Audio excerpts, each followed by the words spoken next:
Good grapple. This is what it looks like when law enforcement uses what's called a grappler to stop a car in its tracks.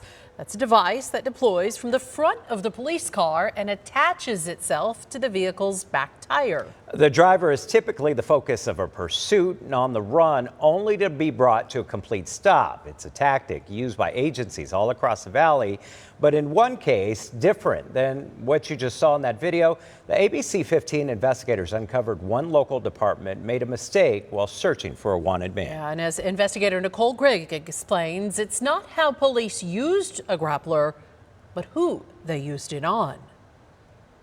The video footage you're about to see from an officer's body-worn camera has a blur on it and may make it hard to see exactly what's happening at times. But you can hear the officers involved. We want you to know this is how the video was released to us by police.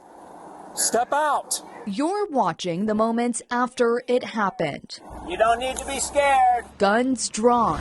Take one hand and unlock your door. Tempe Police shout commands. Put your hands on top of your head when you get out.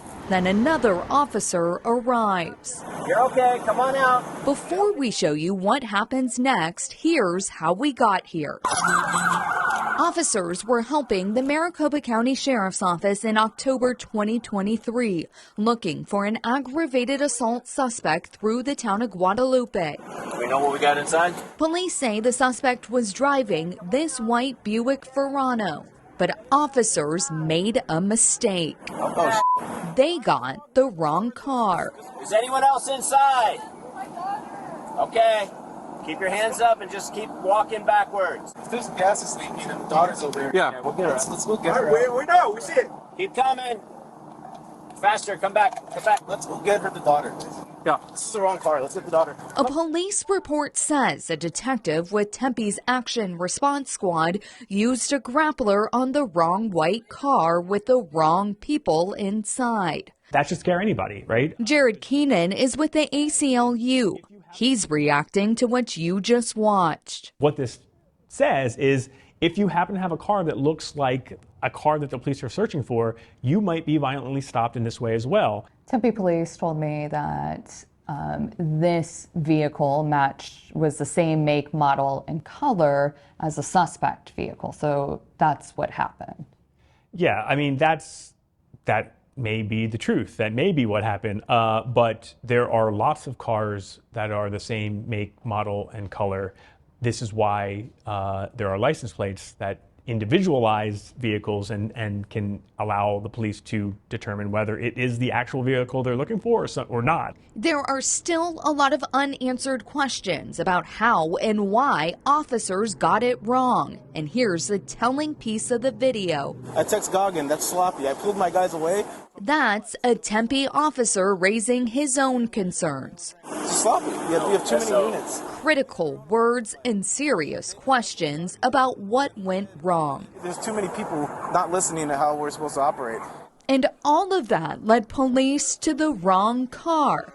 And you can hear the fear in their voice. I have my daughter in there. You're okay. You're okay. Leaving a child in tears.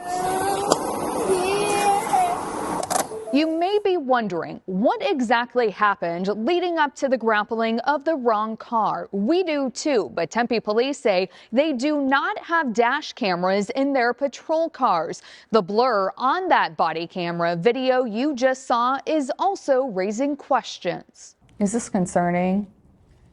Yes, I mean, from an open government and sort of like, government accountability and transparency point of view, it's very troubling. We will have more looking into concerns surrounding the transparency of how this was handled in a follow-up report. I'm investigator Nicole Grigg, ABC15 Arizona. Nicole, thank you. So who pays for the damage to their car? Tempe says their risk management department reimbursed the driver more than $500. As for the aggravated assault suspect who police were looking for to begin with, we've learned he was found and arrested.